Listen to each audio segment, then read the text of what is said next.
إن الحمد لله نحمده ونستعينه ونستغفره بسم الله والصلاة والسلام على رسول الله أما بعد أعوذ بالله السميع العليم من الشيطان الرجيم بسم الله الرحمن الرحيم قال تبارك وتعالى ومن يؤت الحكمة فقد أوتي خيرا كثيرا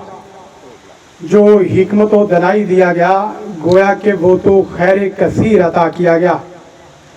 الحکمہ انٹرنیشنل زندگی شعور سے الحکمہ انٹرنیشنل کا جو عزم و منشور ہے احیاء اسلام،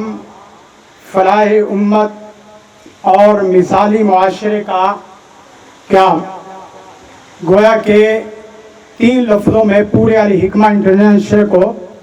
عزم و منشور میں دیکھا جا سکتا ہے۔ احیاء اسلام، فلاح امت اور مثالی معاشرے کا قیام، ڈھونڈنے والا ستاروں کی گزرگاہوں کا اپنے افکار کی دنیا میں سفر کر نہ سکا، جس نے سورج کی شعاؤں کو گرفتار کیا، زندگی کی شب طریق سحر کر نہ سکا، شکوہ ظلمت شب سے تو کہیں بہتر تھا، اپنے حصے کی شمع جلاتے جاتے۔ جیسا کہ سید اظفر علی ناصر صاحب وہ باقاعدہ ملک پاکستان میں مذہبی اعتبار سے، سیاسی اعتبار سے اپنی شمع جلا رہے ہیں، اور انہوں نے باقاعدہ اللہ کے فضل و کرم سے الحکمہ انٹرنیشنل اس کے پروگرام کی پوری حمایت کی ہے۔ ہم ان کا باقاعدہ اگلی چیز بیان کرنے سے پہلے شکر ادا کرنے والے ہیں، ان کا شکریہ ادا کرتے ہیں، اور ساتھ ان کی مسز فریہ ناصر ان کا بھی شکریہ ادا کرتے ہیں، اور پھر اسی طرح ہماری مہمان خصوصی ڈاکٹر فرات غضنفر صاحبہ کہ انہوں نے بہت بڑی بات کی، اور انہوں نے ہمیں باقاعدہ یقین دلایا کہ آپ اگر ہمارے ساتھ مل بیٹھ کے چلنا چاہتے ہیں تو 5 اضلاع گویا کہ قصور، لاہور، گجرانوالہ، پنڈی اور فیصل آباد، ان میں باقاعدہ آپ کو حکومتی سرپرستی میں ہم انشاءاللہ آپ کے کام کو آگے لے کر چلیں گے۔ آپ اللہ تعالیٰ سے دعا بھی فرمائیں کہ اللہ تعالیٰ الحکمہ کے جتنے بھی پروگرام ہیں وہ ایجوکیشن کی شکل میں ہو، تحقیق و تعلیف کی شکل میں ہو، اسے اللہ تعالیٰ اپنی خاص رحمت فضل کرم عطا فرمائے۔ تو میں اپنے انتہائی معزز مکرم مہمان جناب سید اظفر علی ناصر صاحب کا انتہائی مشکور ہوں، اور ان کی فیملی کا، کہ انہوں نے بڑی مصروف ترین گھڑیوں سے مصروف وقت باقاعدہ 1 گھنٹہ، آدھا گھنٹہ شاہ صاحب نے کہا تھا، لیکن ہم نے اپنے اعتماد اور محبت بھرے تعلق کی بنیاد پہ 1 گھنٹہ اللہ کے فضل و کرم سے ان سے لیا ہے۔ ہم ان کے مشکور بھی ہیں، اور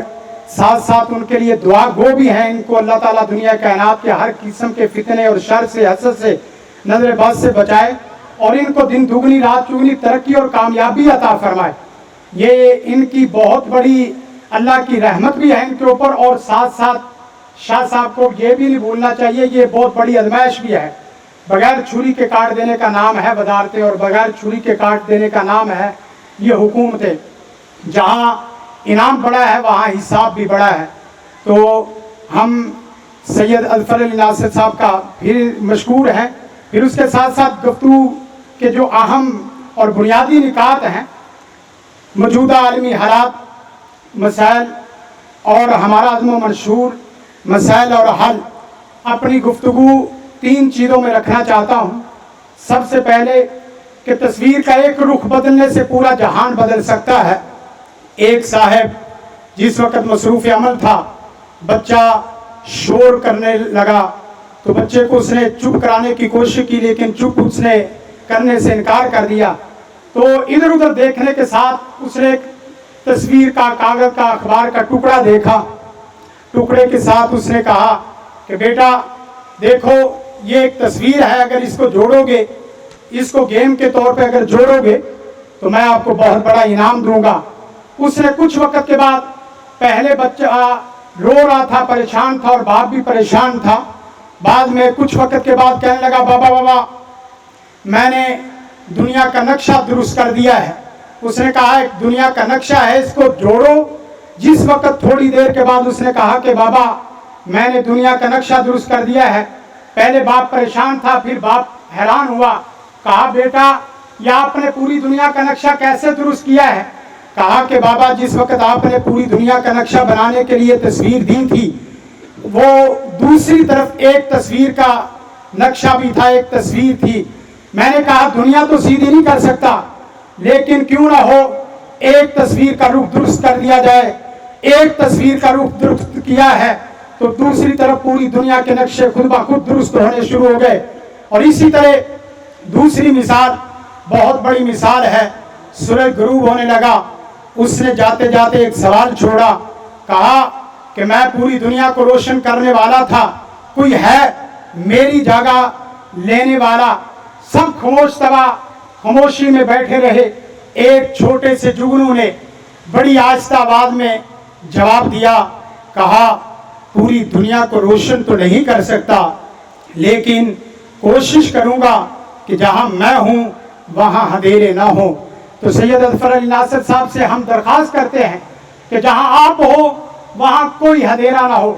جہاں آپ ہو وہاں نور علی نور والی مثال ہو، جہاں آپ ہو وہاں قرآن و سنت کا باقاعدہ نعرہ ہو، جہاں آپ ہو وہاں اللہ اور اس کے رسول کا باقاعدہ مشن چلنا چاہیے، کتاب و سنت کا پرچار ہونا چاہیے۔ اور پھر اس کے ساتھ ساتھ ایک چھوٹا بچہ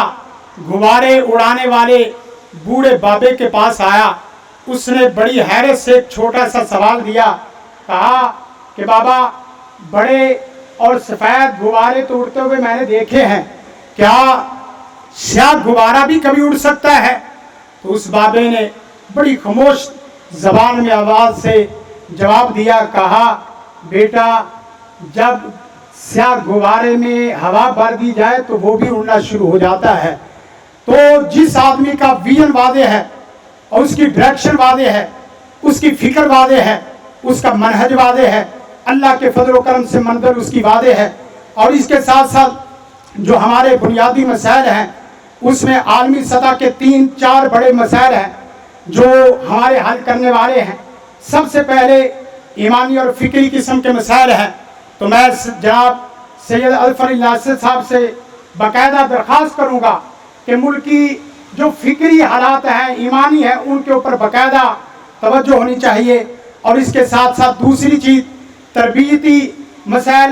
تیسرے سماجی مسائل، اور اس کے ساتھ ساتھ سیاسی مسائل۔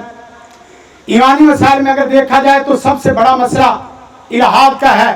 دنیا خدا کے انکار پر پہنچ چکی ہے اور ہم ابھی سطح کی بحثوں کو چھوڑنے کے لیے تیار نہیں ہے، اختلافی بحثوں کو چھوڑنے کے لیے تیار نہیں ہے۔ دنیا سیکولرزم، لیبرلزم کے نعرے پہ آ گئی ہے اور باقاعدہ اس بات پہ کھڑی ہو چکی ہے کہ جدا ہو دین سیاست سے تو رہ جاتی ہے چنگیزی، کہ دین کا تعلق، مذہب کا تعلق فرد سے ہے، معاشرے سے، اجتماع سے، حکومت سے نہیں ہے۔ تو میں جناب سید اظفر علی ناصر صاحب سے یہ باقاعدہ درخواست کروں گا کہ وہ اپنی اس وزارت میں باقاعدہ یہ چیز لائیں کہ دین کے بغیر سیاست نہیں اور سیاست کے بغیر دین نہیں، دونوں چیزیں آپس میں لازم ملزوم ہے۔ اور اس کے ساتھ ساتھ قادیانیت کا فتنہ بہت بڑا فتنہ ہے، جہاں ہم ہوں وہاں رسول کائنات کی سنت کو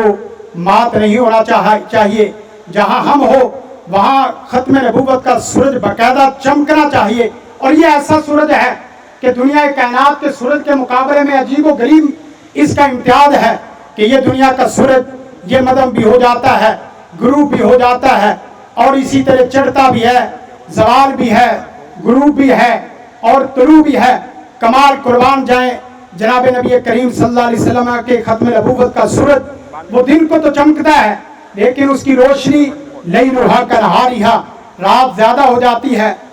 تو تربیتی مسائل میں ہمارے تقریباً 4-5 مسائل، سب سے پہلے اخلاقی مسائل کی طرف ہمیں توجہ دینی چاہیے۔ پھر اسی طرح جو مادہ پرستی بڑھتی جا رہی ہے اس کے بالمقابل ایمان کو فروغ دینا چاہیے۔ جو لہو و لعب کا کھیل تماشا ہو چکا ہے اس کے بالمقابل تعلیم کا باقاعدہ میدان سجانا چاہیے۔ جہاں فوش میڈیا بڑا عروج پر ہے وہاں حیا کی تعلیم کو فروغ دینا چاہیے۔ مغربی تہذیب اس کی جہاں یلغار ہے اس کے بالمقابل اسلامی تہذیب کو باقاعدہ پروموٹ کرنے کی ضرورت ہے، اور اس کے ساتھ ساتھ سماجی نظام میں جو خاندانی نظام کو یورپ کمزور کرنے کی کوشش کر رہا ہے، اس کے بالمقابل خاندان کے نظام کو خصوصاً میاں بیوی کا،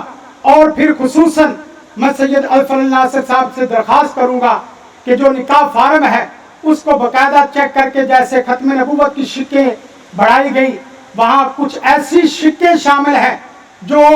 لغو و لہو میں آتی ہیں، اس کا دین سے کوئی تعلق نہیں ہے، جس کی وجہ سے بیٹیوں کے رشتے، بچوں کے رشتے اس کی وجہ سے پریشان ہیں، والدین پریشان ہیں۔ نکاح فارم کو دیکھا جائے تاکہ خاندانی نظام مضبوط ہو، اور اس کے ساتھ ساتھ نظریاتی سرحدوں کی بھی حفاظت کی جائے، مذہبی سیاسی اختلافات کو جتنا کم ہو سکے اتنا کم کرنے کی کوشش کرنی چاہیے۔ باقی میں الحکمہ انٹرنیشنل کے جو شعبہ جات ہیں پھر انشاءاللہ اگلی نشست میں انشاءاللہ آپ کے سامنے رکھوں گا۔ اللہ سے دعا گو ہیں، اور خصوصاً اظفر علی ناصر صاحب اور پھر استاد گرامی مولانا محمد شفیق مدنی صاحب اور اپنی تمام رفقا جو شروع سے ہمارے ساتھ چل رہے ہیں، جناب فیض اللہ ناصر صاحب، اور اسی طرح فاضل اللہ مراد صاحب، ڈاکٹر فراد آپا صاحبہ، اور اسی طرح دیگر اس طرح کے تمام لوگ، ان کا تہ دل سے مشکور ہوں کہ انہوں نے دام دن میں سکھنے باقاعدہ وقت دیا۔ اللہ ان کی یہ سایہ جمیلہ کو قبول فرمائے۔ زندگی شعور سے، الحکمہ انٹرنیشنل۔